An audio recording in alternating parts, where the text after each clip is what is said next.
এই যে ডিম সেদ্ধ করে নিয়েছি, আজকে ডিম রান্না করব। সাথে এখানে ডাউল বলকে দিয়েছিলাম, আর আগের দিনের মাংস ছিল, এটা জাল করে রেখে দিয়েছি। আর শুক্রবার যেহেতু, তো ডিম রান্নাই করব। আর এদিকে চাউল ধুয়ে নিয়েছি, যাচ্ছি এখন কাপড়গুলো ধুয়ে নেব। অনেকগুলো কাপড় জমে গেছে আমার।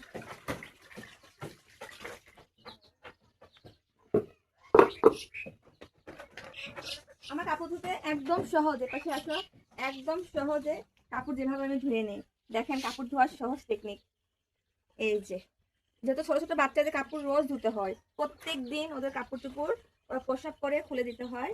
তো আমি যেভাবে একদম খুব অল্প সময়ে 5 মিনিটের মধ্যে কাপড় ওদের ধুয়ে নেব। দেখেন, দেখতে থাকেন আমি কি তাড়াতাড়ি কাপড় ধোবো। এখন ওদের অভিজ্ঞতা আপুরা সেই মাফ করবেন, কারণ সবাই যে যে যেমন করে কাপড় ধুয়ে থাকেন, কিন্তু আমি দেখেন যেভাবে খুব সহজে ধুয়ে নেব। এখন এই দেখেন সব কাপড় চোপড় নিয়েছি, এখন আমি সাবানের গুঁড়ো দেবো, দিয়ে এই যে একটু ময়লা থাকে একটু গ্যাস মুছে দিব।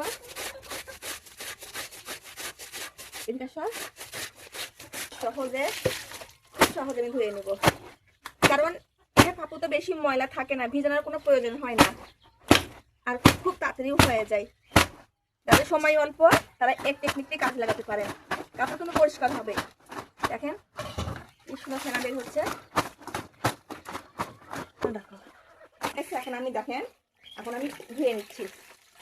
আমার কাপড় 10 মিনিট, 1 বালতি 2 বালতি কাপড় 10 মিনিট আমি ধুয়ে সাফ পরিষ্কারও কিন্তু হবে। আমি ব্রাশ দিয়ে ঘষে নেই যেগুলো থাকে ময়লা, সেগুলোকে এই যে মেলে দেবো।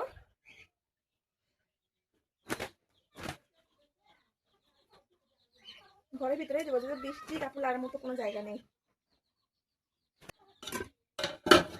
ডাউলটা এসে দেখছি বলা উঠে গেছে।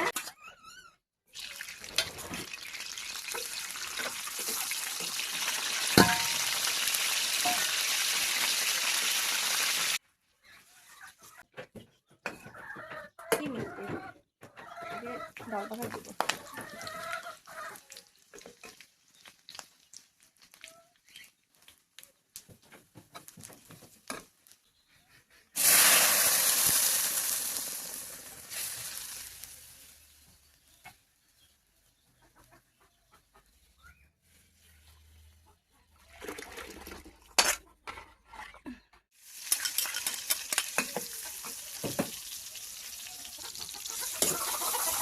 এই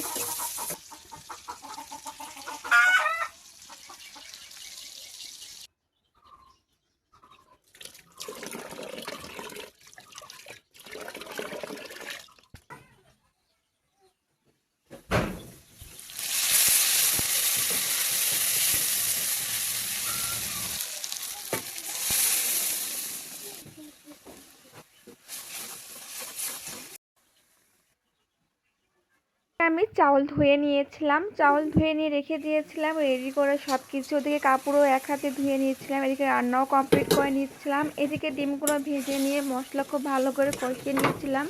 আর 4টা ডিমই রান্না করব, যেহেতু আগের দিনে একটু মাংস ছিল, দেবর এসেছিল, ও ঢাকাতে চলে যাবে আজকে, যার কারণে ওর জন্য ডিমটা ভুনা করে নিচ্ছি। ওকে একটু রাত্রের জন্য খাবার দিতে হবে, তা না হলে আমার ডিম আজকে রান্না করার কোনো প্রয়োজনই ছিল না। যেহেতু তরকারি ছিল, একটু ডাল রান্না করলে আর ভাত করলে হয়তো। দেন আমার ডিমটাও ভুনা হয়ে গেছে। সব ভালো থাকবেন, আসসালামু আলাইকুম, আল্লাহ হাফেজ সবাইকে।